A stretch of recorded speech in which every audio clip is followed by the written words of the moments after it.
Welcome to BCPSLS React. Today, we're going to overview the process of responding and investigating a new React record. If you've been selected as a designated responder or designated responder coordinator, you would have received an email. Please click on the link in your email, log in using your ID, and you will be directly taken to the first page of the new record. On the left-hand side, these are links that will take you to each page of your record. Orange text indicates where there is information in the page. On the right-hand side, no matter what page you're on, you'll be provided with your record ID and your affected adult's name. So the first page is just an overview of the dates it was reported, which approval status your record is in, designated agency and who the responder is, and then the affected adult and other people involved. The first step to your investigation is to change the status from new to investigation underway. If you try to do any investigation in the new status and then you try to click save, you'll be prompted to fill out all the fields that are mandatory, and most of this information you won't know until you've actually started your investigation. So change investigation underway for the approval status and then click save. And you're ready to go. So the first step is to ensure that you are the correct designated responder. You can change this by removing yourself from this field, choosing the person you want, and then clicking save. And again, you'll only be able to do this if you're in investigation underway. Otherwise, that prompt will come up again to prompt you to complete fields that you wouldn't know the info for. Next step is to approve the affected adult. So we're going to check to see if there's any matching contacts in the system in case this person already has a record. Click on the affected adult's ID and you'll be provided with all of the information and demographics for that adult. Check for matching contacts. And if there's an exact match, you can actually select that exact match and it'll just automatically approve. Otherwise, we'll click cancel because this person is not in the system. Change the status to approved and then click save. And then we'll also do the same thing for any other contacts that are involved in the record, such as the suspected abuser. So go ahead and click on the ID for that person. Again, you'll be provided with the demographics and any additional details that the reporter has given. Check for matching contacts. If you find an exact match, you can select them. Otherwise, click cancel and then approve your person, your suspected abuser in this case, and click save. So what this does is if you have these people that pop up again, you may have another record that is entered, you will be able to find these people in the system. You can see the AGA reporter details. If you don't want to show it on the screen, you can select no, and that information can be looked up just by choosing yes, and then you'll see who your BCPSLS React reporter is, and then just click save. Next step is going into the details page, and you can see that it's orange, which indicates that it has data in it, and this is all the information that the reporter has given initially. If you need to change the information, such as increase or decrease the degree of harm, you can do this, and you will always be able to find out what was initially reported by clicking on the audit trail. And if there's any safety concerns, you'll notice them here on the details page. Clicking into investigation, this is where we record the suspected abuse. You will be confirming the type of abuse, neglect, or self-neglect in the outcomes of investigation. So as you read the details in the record description, this is where you will ascertain this information. So click on the drop-down box and choose yes, and a multi-list pops up. You can choose as many as you need. So for mine, I'm just going to choose physical abuse. Is there suspected neglect? If I choose yes, another multi-list pick pops up. I'm just going to choose medication withheld. And then for self-neglect, if I choose yes, again, another list pops up, but I'm going to choose no because there was no suspected self-neglect. Indicate whether the adult has been interviewed. If I select yes, we can then indicate all the actions that are taken. And if you select no, a free text field pops up just so you can explain why you didn't interview the adult. Choose as many from the list that are applicable.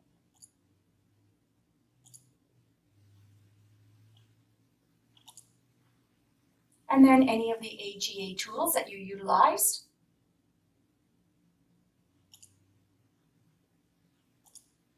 And your investigative notes. So this is just for recording what you've done throughout your investigation. It's not for clinical notes or clinical information. It's strictly just for your investigation for this record. Click Save. And now we're going to pop into Outcomes of Investigation. So this is where we're confirming all of the issues for this adult. We're confirming if the adult is or is not able to seek support and assistance. And then we're confirming why. Confirming if the adult has been abused. And then selecting what actually happened. Same with neglect. We suspected that medication mismanagement was taking place, but this has now been not confirmed, and the adult has not been self-neglecting. Indicate any of your outcomes and your closing statement.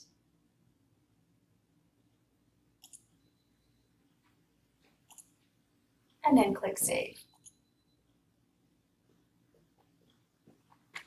When we click on the notifications page, this page indicates who is automatically notified upon submission of the record.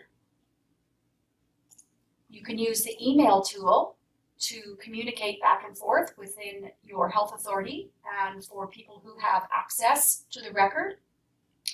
If you're communicating with somebody who doesn't have access to React, you can still use this as a communication tool, but they will not be able to use the link that's provided to access the record. So it's safe. Nothing is going to be going to people who do not need to know the information. So if I want to send the reporter a quick email, I can choose that person. If you want to choose somebody else within your health authority, you can choose that from this list. And if you have somebody you want to add that is not in the health authority, you can add an email address here. Type in a message.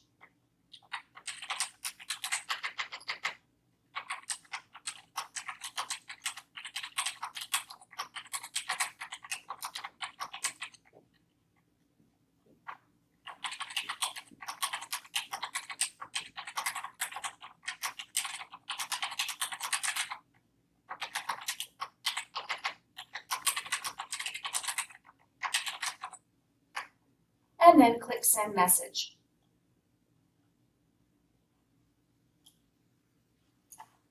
Feedback has been sent. Click Save. And at the bottom of the email page, you will always have a message history. So you'll always be able to see who you sent a message to and what the message was. Over on Templates and Documents, we can attach new documents. So just click on the link, choose what type of document you're going to add, a brief description, and then just choose a file from your own computer files. Click Save, and it'll pop in. Now we have this other functionality called a Word template. So what it does is it provides you with just a quick overview about some of the important fields that are in these pages. So I'm just going to select it and then merge it in MS Word. Choose your patient, confirm, and it'll pop it into the record. So we'll just have a look at it. You can print it, you can email this, and it just provides you with a quick two-pager. It gives you your adult's demographics, why the report was submitted in the first place, what the suspected issues are, and then what the confirmed issues are. Also, it gives you the AGA tools and outcomes and any closing statements. And once you print it off, it provides you a little area for each to just put some notes in if you need them.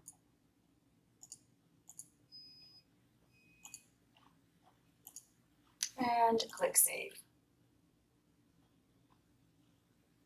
Now that we're ready to either transfer the record or close it, we're going to go back into the reference name and links page. If your process is to change your record to a DRC for review and to close the record, change the status to awaiting DRC approval, and then down here choose your DRC from the list. You can just type in couple of letters, and then you can choose the person. Click Save, and now the record will be sent over to your DRC within this status, and they know that they're to review it and then close the record.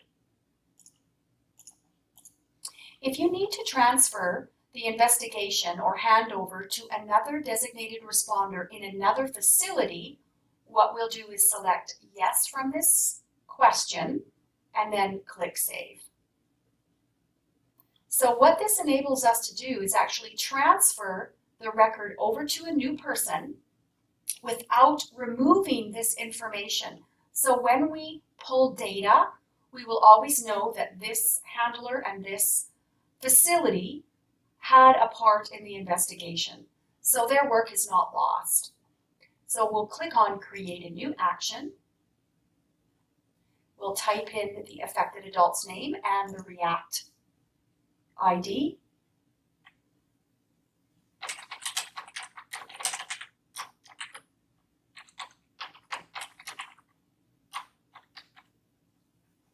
Give them a due date, usually within 7 calendar days, and choose the role of the receiving organization. So we have second, third, and fourth and fifth responder. It doesn't usually get up to fifth, but right now we're going to choose the second responder. Choose within your own health authority. If you choose a different health authority and try to transfer it over to, let's say, Fraser Health, and this is initially a Vancouver Coastal Health Authority report, it will send the information over to the person you've selected at Vancouver or Fraser Health, but they will not be able to access the record. So this is meant just to transfer or hand over a record within your own health authority to a different facility from where you are working at.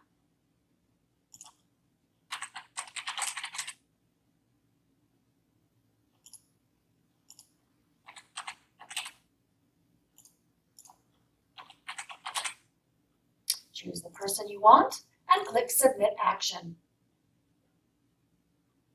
And now you'll see the record has been transferred over to this person, and they are now responsible for completing the follow-up and giving the record final approval and closing it. So this assigned person, the handover, will click Complete, type in a quick message,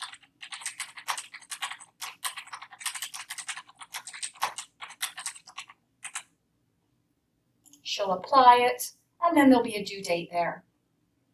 Now we can close the record. So changing the approval status to closed, and then clicking Save. And that's the end of follow-up. If you have any questions, contact your REACT office or tammy.simpson@phsa.ca.